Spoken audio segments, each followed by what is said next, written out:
Hey everybody, it's that time of the week again.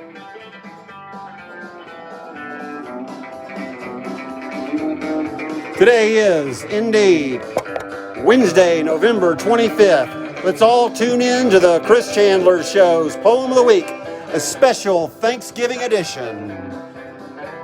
If you would like to support this broadcast, you can do so at paypal.com/paypalme/baldchandler. If you'd like to be a contributing supporter, you can do so at patreon.com, The Chris Chandler Show. It's that time of the week. Coming to you live from Highland Park, New Jersey. We have a lot to be thankful for. That's right, that's the old theater right there. Say goodbye to it and say hello to the new one. Under construction. This is the Jim Alberti Theater making its debut today. Just for my stagehand friends, I want to show that I've got a working arbor and fly rail. I hope we're going to see. Lots to be thankful for.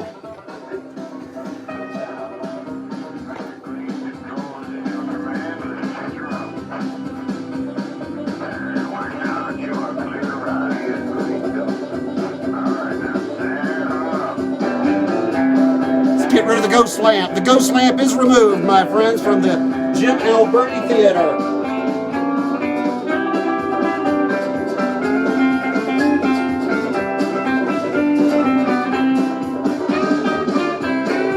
How y'all doing? I can't see you today. I can't see you today. I can't read your comments because of some things going on. But that's what's going on. How y'all doing? I got a lot to be thankful for. Why am I calling this the gym? I'm still under construction here. I'm wearing my construction hard hat. I guess I could take that off. We got a lot to do to the theater, but I thought it could make its flagship here on Thanksgiving. I call this Thanksgiving because I know it's Wednesday, but to me, Thanksgiving is on Wednesday because you see, my mother. You know, those of you who know me well know that I was raised by a single mother. My father died when I was very young, and he was very young too. And I'm now significantly older than my father was at the time that he died. So I have that to be thankful for. And my mother worked in a hospital. There's her coffee cup, the DeKalb General Hospital. It's the hospital that I was born into, and she would later die in.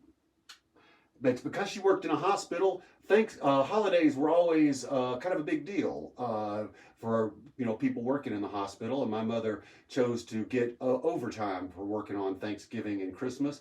And my family always celebrated Thanksgiving on Wednesday. So to me, this is indeed Thanksgiving.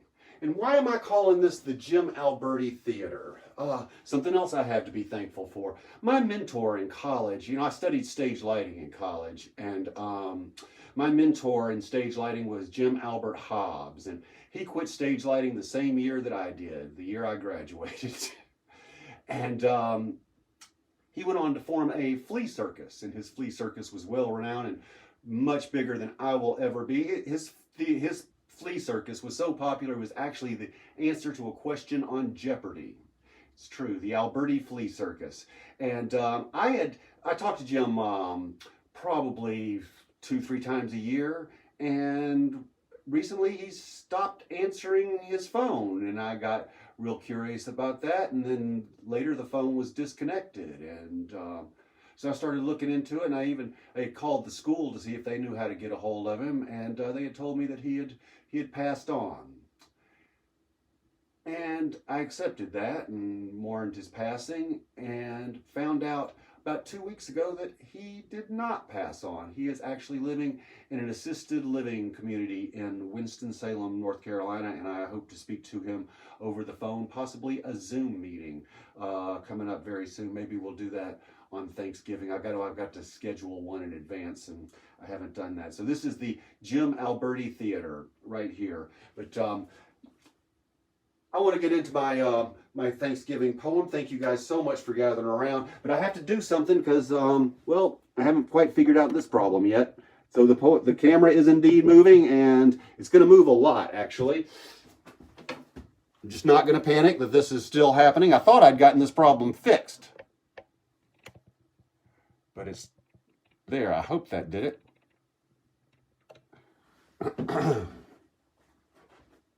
Yeah, it did. How about that? Sorry about that. But this is not the Thanksgiving that we celebrate.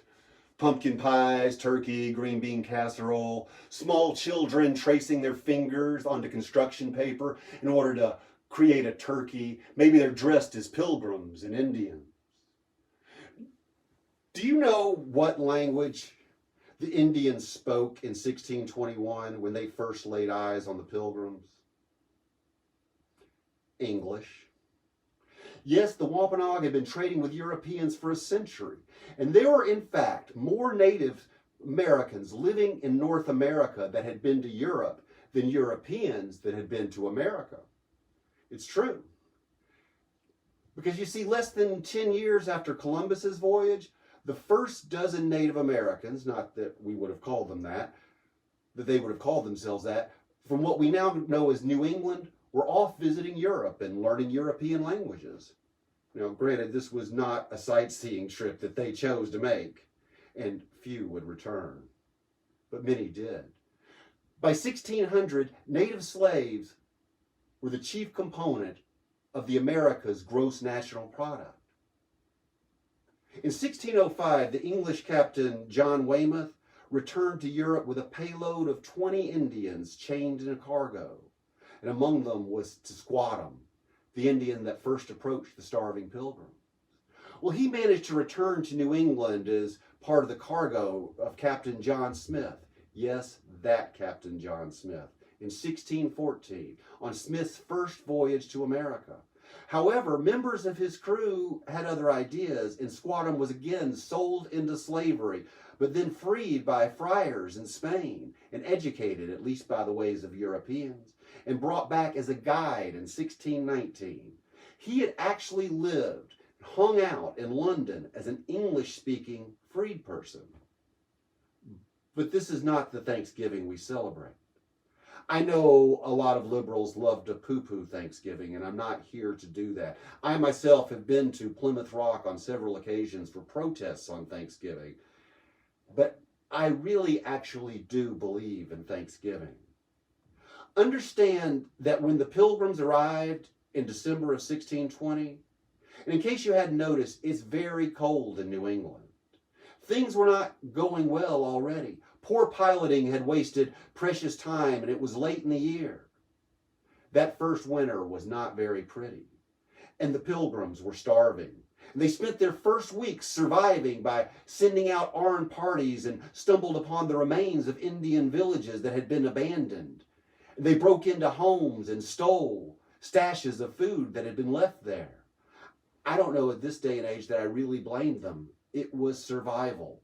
What would you have done? But if anything, the very first Thanksgiving consisted of an entree of looting. But that's not the one we celebrate. Even after the Plymouth colony had almost a year under its belt, the Pilgrims were still not doing very well, and neither were the Wampanoag.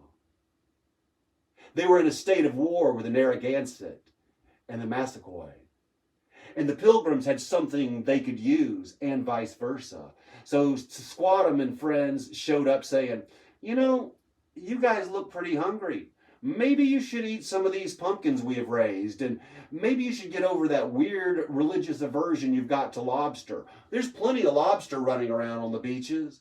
And while we're at it, those guns you got, we could use a few of those. The Pequot are really starting to piss us off. Yes, the very first Thanksgiving was indeed an arms deal. And so began a series of pacts, alliances, allegiances, and affiliations that seemed to always end with the Europeans on top. But that is not the Thanksgiving we celebrate. I like to think of Thanksgiving as being, well, just that, Thanksgiving. An almost pagan ritual in which we celebrate the bounty of life and give thanks for all we have. And frankly, even in this pandemic, we really do have a lot. My favorite Thanksgiving took place when I was living in Canada, where they don't celebrate it. Well, actually, they do, but it's on a different day. And I was living as a street musician in a tourist town in the early 90s, living in a shack in a lumber yard, paying literally $100 a month Canadian to live there. Things were bleak.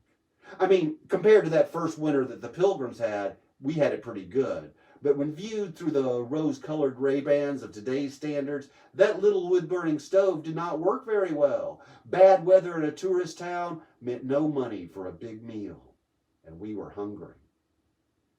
Now, I know you think of Canada as being a socialist country and all, and maybe I could have gotten some kind of assistance, but no, I was a frostback. An undocumented worker working below standard wages to entertain the tourist class. No Thanksgiving for Chandler. But my friends, a miracle transpired. The Canadian Postal Service. Because they don't celebrate Thanksgiving on the day that we do. They deliver mail on the fourth Thursday of November, and my mother timed it perfectly. My mother was distraught by the fact that I was living in a land with no Thanksgiving. So she mailed me a can of turkey meat and a box of stovetop stuffing and a jar of cranberry sauce and a can of green beans. My friends,